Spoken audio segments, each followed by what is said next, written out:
দর্শক, এটাই দেখার বাকি ছিল। আমরা একটু হাতে তালি দিয়ে নিই। বাহ মোহাম্মদ মাতিন সাহেব, বাহ বাহ মোহাম্মদ মাতিন সাহেব, আপনার কাজ দেখে না তালি দিয়ে পারি না। ওনারাও তালি দিচ্ছে, আমরাও হাতে তালি দিয়ে স্বাগতম জানাচ্ছি। মুফতি আব্দুল মাতিন, মোহাম্মদ আব্দুল মাতিন সাহেব তৃণমূলের খাতায় নাম লিখিয়েছেন। আমরা জানি, সকলে আমরা জানি, অজানার কিছু নেই। উত্তর 24 পরগনা হাওড়া কেন্দ্র থেকে, হাওড়া বিধানসভা থেকে তিনি প্রার্থী হয়েছে তৃণমূল কংগ্রেস। বুঝতে পারছেন?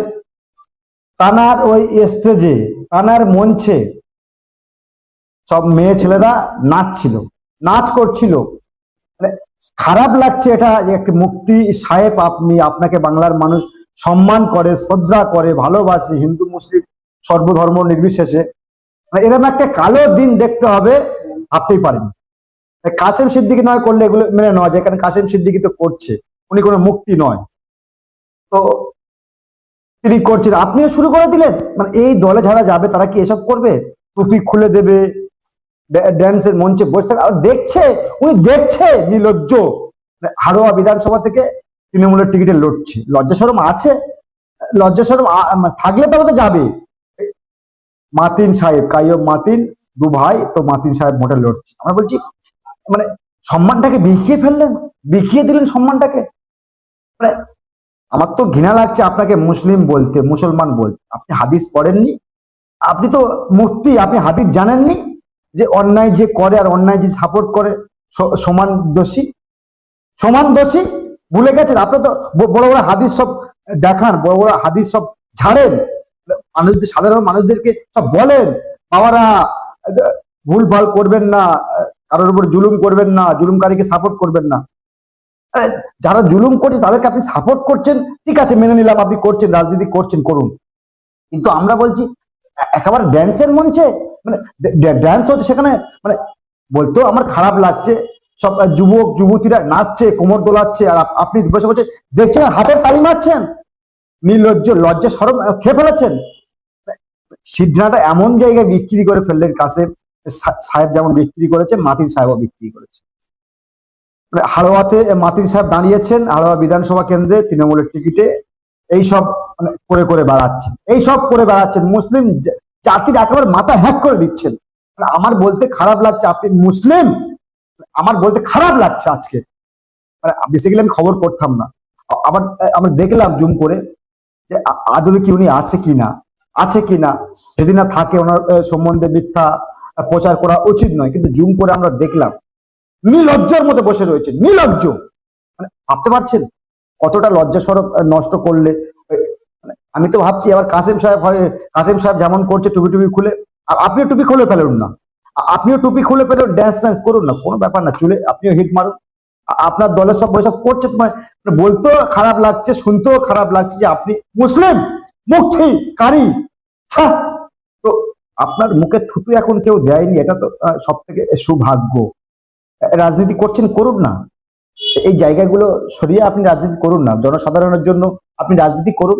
আবার এসব খবর টবর করলে হয়তো আমাদের নামে আবার তৃণমূলের পক্ষ থেকে কিসব ছেঁড়া হবে। শুনুন, আমরা তো বলছি আমাদের নামে আইনি ব্যবস্থা করুন। আমরা বলছি মুসলিম, আমরা বলছি আপনি মুসলিম হয়ে মুসলিম জাতির কলঙ্ক, জাতির কলঙ্ক। সমাজটাকে এইভাবে নষ্ট করে ফেলছেন, সমাজটাকে ধূলিসাৎ করে ফেলছেন। আপনারা সব স্টেজে উঠে বড় বড় ভাষণ, বড় বড় ভাষণ, এটা করবেন না, ওটা করবেন না, আর ঠিক নাম লিখে ফেলেছেন। মাতিন সাহেব, মানে এ সমস্ত দলে যারা যায় তাদের তো এটাই কালচার, আপনি জানেন। আপনি মুক্তিকারী মোহাম্মদ মাতিন সাহেব। আচ্ছা, দর্শক, এটা আজকে হাওড়া বিধানসভা থেকে আমাদের কাছে ভিডিও ফুটেজটা এসছে। আমরা খালি বলছি জাতির উদ্দেশ্যে যে আপনি কি জাতির উন্নয়ন করবেন, জাতির কল্যাণ কি করবেন। আপনি সব, আপনার বিরুদ্ধে সব একাধিক অভিযোগ, আপনি নাকি বিদেশে সব টাকা পয়সা লুটফুট করেছেন, যে অভিযোগ আপনার বিরুদ্ধে। হতে পারে আপনি একটা জায়গায় রয়েছেন, অনেকে আপনাকে বদনাম করার চেষ্টা করবেন।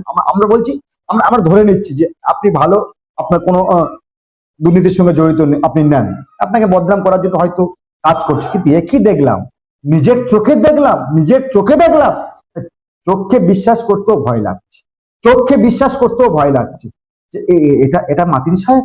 এইটা মাতিন সাহেব যে দিনের কথা বলে, ইসলামের কথা বলে। তো এই হলো দর্শক ঘটনা আজকের হালুয়াতে এটা ঘটেছে।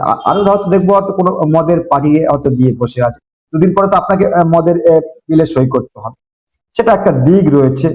শীঘ্র এত মানে বিকে ফেললেন, ভিডিওটা বানাতে আমারও খারাপ লাগছে। আজকের মুসলিম জাতিকে এভাবে দেখানো হচ্ছে, এটা আমরা বলি, কিন্তু আসলে মুসলিম জাতির কিছু কলঙ্ক, গাদ্দার, মুনাফেক, যদিও এই বিষয়ে আমার ফতোয়া দেওয়ার কোনো অধিকার নেই, ফতোয়া দিতে পারি না। আমি তো কাইয়ুম মাতিনের মতো মুফতি সাহেব নয়, পীরজাদা নয়, পীর সাহেব নয়, আলেম নয়, সাধারণ মুসলিম ঘরের ছেলে। তবে আমার মনে হয় যে আপনাকে ওই হাড়োয়ার মানুষ উচিত শিক্ষা দেওয়া আপনাকে দরকার আছে, আপনাকে ভোটে হারিয়ে বাড়ি পাঠিয়ে দেওয়া দরকার আছে। তবে সেটা হাড়োয়ার মানুষ ঠিক করবে। আপনি আপনার চরিত্র এত খারাপ, এত খারাপ চরিত্র আপনার। আমি তো ভাবছিলাম আপনি ভোটে লড়ছেন, প্রচার করে ভোটের মতো করে, এত নিচে নেমে গেলেন আপনি। মানে দর্শক যেটা বলার বলবেন, আর নজর রাখবেন আমাদের ইনসাফ। তো ভিডিওটা বেশি বেশি করে শেয়ার করবেন। কাইয়ুম মাতিনের যারা ভক্ত রয়েছে তাদেরকে ভিডিওটা শেয়ার করবেন। দেখুন আপনাদের হুজুর কি করছেন। মানে কি বলবো, আর কিছু বলার, দর্শক যেটা বলার বলবেন, নজর রাখবেন আমাদের।